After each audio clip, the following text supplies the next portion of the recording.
Hi, this is A-level physics and the topic we are going to discuss today is DC circuits.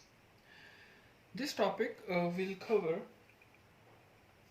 topics like KCL, KVL, and then we will be moving towards the concept of internal resistance.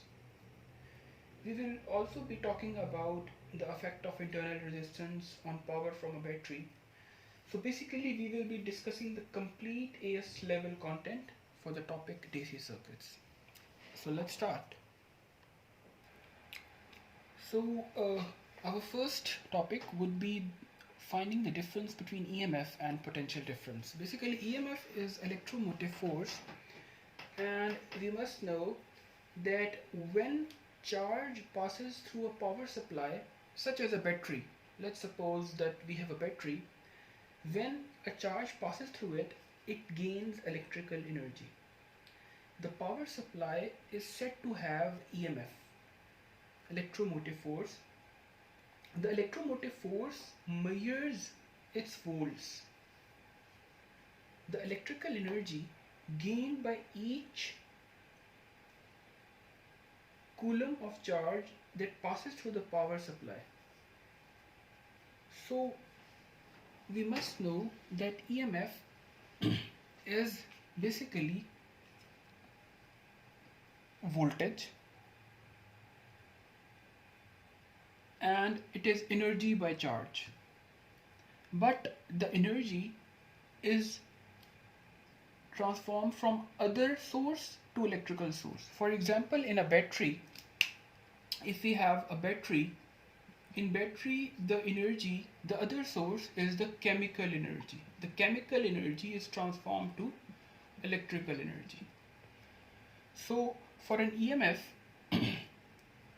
the example being battery, we can say that the energy transformed from the chemical energy to electrical energy per unit charge is the EMF of a battery.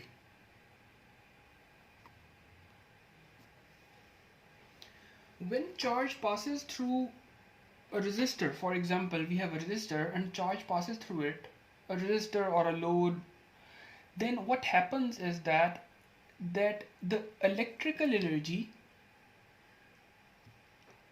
transforms into other energies like heat energy, light energy, and just like that. So when the voltage developed causes the electrical energy to transform into other energies like heat energy, that voltage is called potential difference, PD. So we say that energy consumed in transformation from electrical to other energy per unit charge is potential difference. So let's discuss about internal resistance. You must have noticed that when a car engine is started with the headlights switched on, the headlights initially get dim. This is because the car battery have internal resistance, which is shown over here as small r, and the car battery is connected to a certain load, which is this load, the capital R. So we have three things here: the EMF, the cell, the battery, the battery's internal resistance R, and the load R, which is VR, V small r, and E. The reason that when a battery is delivering current to a load, it gets warm is because of this internal resistance. The current is passing through this internal resistance, and because of this it dissipates heat, and because of that particular phenomena the battery gets heated up. So using the conservation of energy, we can say that E, the capital E, is equals to V capital R plus V small r.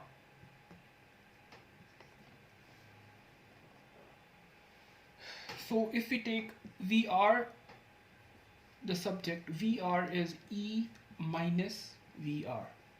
Now this VR is the terminal potential difference. This is the terminal potential difference, which is the potential difference across the load. So what we can say?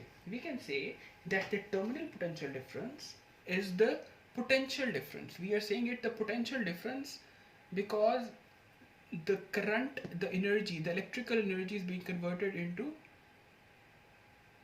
heat. So the terminal potential difference is the potential difference between the terminals of a cell when a current is being delivered. So what we can say is that the terminal potential difference is always less than the e.m.f, the total supply. Why? Because some potential is being lost in the internal resistance. Now we can call this term the lost volts because these volts are lost, they are not being consumed by the load. So we can say that lost volts, or V small r, is equals to E minus V capital R. So this is the equation for lost volts.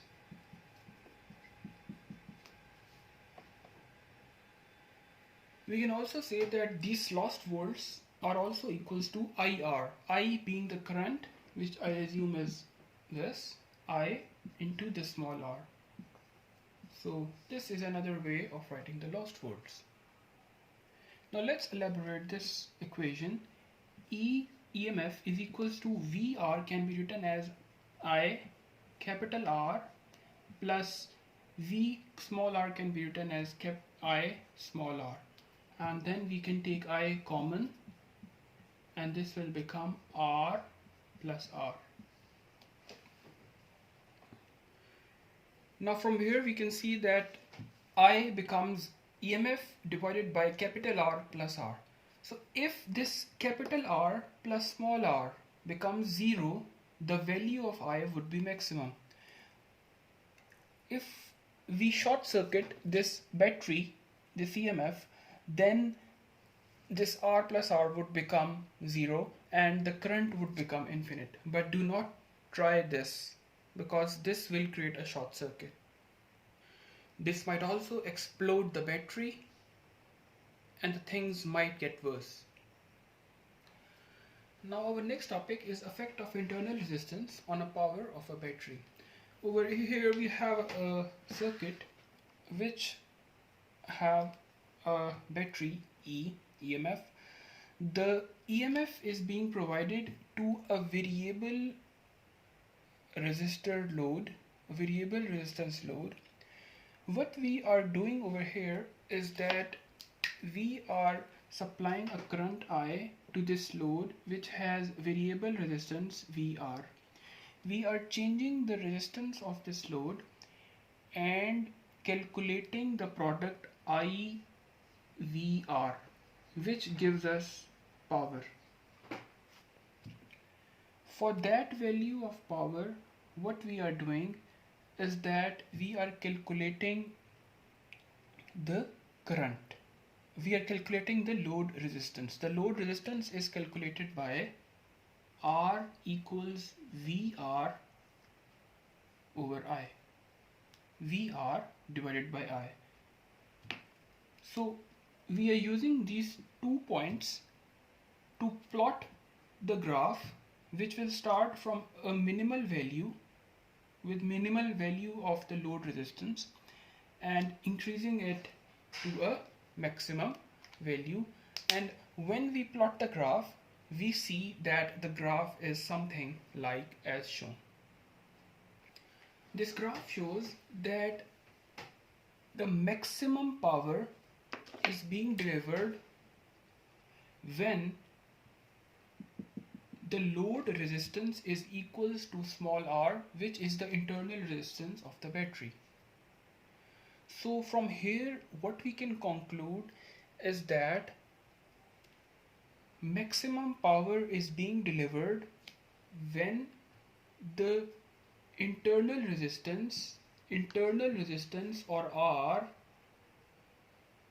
is equals to the load resistance R. This condition, when this condition is reached, small r is equals to the capital R. Capital R is the load resistance R and small r is the resistance of the battery. When this condition is being reached, maximum power is being supplied by the battery. So our next topic is KCL, Kirchhoff's current law, which is also the conservation of charge.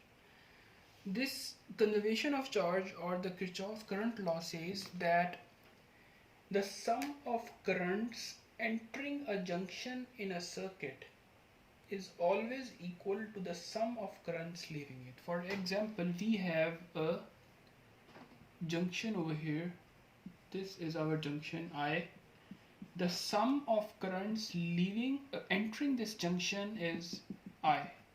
So I is equals to the sum of currents leaving this junction, which is I1 plus I2 plus I3. So this would be I1 plus I2 plus I3. So this is the Kirchhoff's current law's main formula. So the next concept is the conservation of energy, or the KVL. The conservation of energy, the KVL is Kirchhoff's voltage law. This says that the sum of e.m.f. The sum of e.m.fs in a closed circuit is equals to the sum of the potential differences. We have already studied what is the difference between a potential difference and an electromotive force. Now over here, the electromotive force, we have seen over here the sum of e.m.f in a closed circuit is equal to the sum of the potential differences. The potential differences will always be about the resistances. So the e.m.f is E equals the sum of PDs. PD is V1 plus V2. The current is I, so we can write that E is equals to I R1 plus I R2. Do consider that over here the direction is very important. The polarities of the EMFs are very important. For example, we have two batteries, E1 and E2, and the current is moving in anti-clockwise manner. So how do we write an equation for such a circuit? So what we say is, we have a simple rule over here. The resistances does not have any polarity, but the EMFs do have polarity. So what we do is, we consider this arrowhead of the current. This arrowhead is moving in this direction, and is moving in this direction. This arrowhead of the current, which is moving from here to here, is hitting E2's positive terminal. So what we will write over here is positive E2, and then it's moving and hitting E1's negative head. So what we can write is negative E1, and then the current moves and passes through R1, so we can write plus V1, and then we can write plus V2. So this completes our loop, and we can take these two things to the right hand side. So this would become V1 plus V2 is equals to E1 minus E2, and V1 and V2 can be written as IR1 plus IR2 is equals to E1 minus E2. So our next topic is resistors in series. We have a battery with voltage V, and it is connected with series resistors R1 and R2. The potential across R1 is V1 and the potential across R2 is V2. So from Kirchhoff's voltage law, we can say that V is equals to V1 plus V2, and we know that a current I will flow through them, and what we can do is, in series the current is the same, so what we can write is we can write this V as IR, this V1 as IR1, and this V2 as IR2. So what we can do next is take this IR, this I common, so this would become R1 plus R2. So this I will cancel out, and this would become R equals R1 plus R2.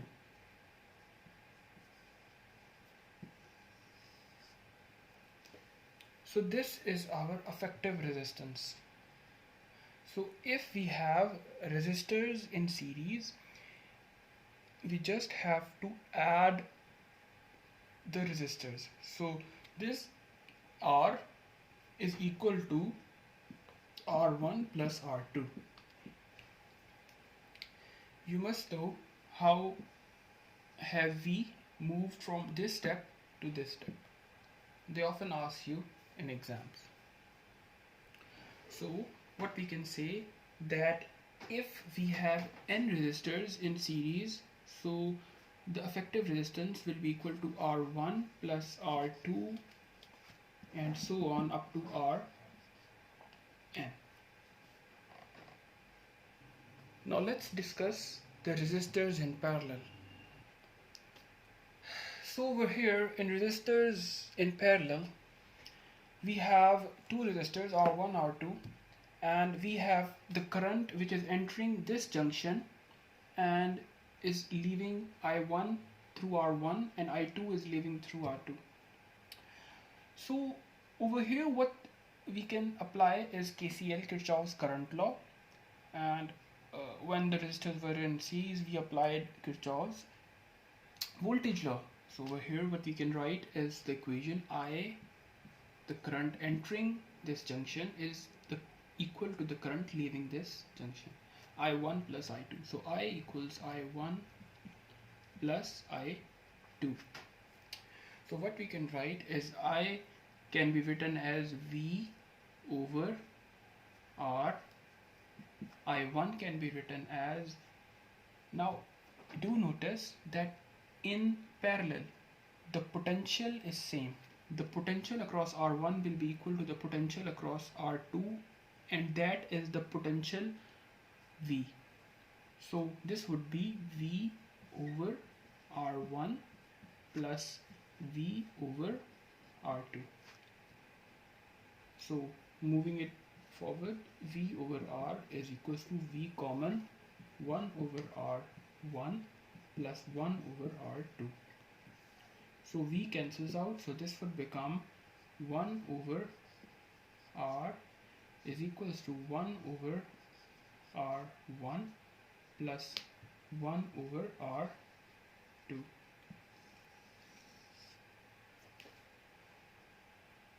Now if you take simplify this, rearrange this and make R the subject, what you will get is R is equals to R1 R2 over R1 plus R2. So what we can say over here is that, as a shortcut, the resistance is the product divided by the sum of the two resistances we are talking about.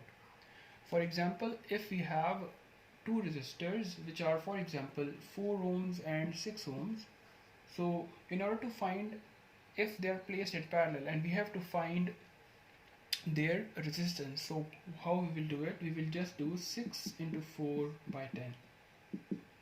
So this would be 24 by 10, so the effective resistance would be 2.4. Once again, you should know how to move forward for resistors in parallel from this point up to this point. And you should also be able to solve problems relating to this circuits, which I will be making another video in which I will be doing the exam paper questions for DC circuits and current electricity. So that's it for DC circuits. Do like and subscribe my channel if you like my videos, and thank you.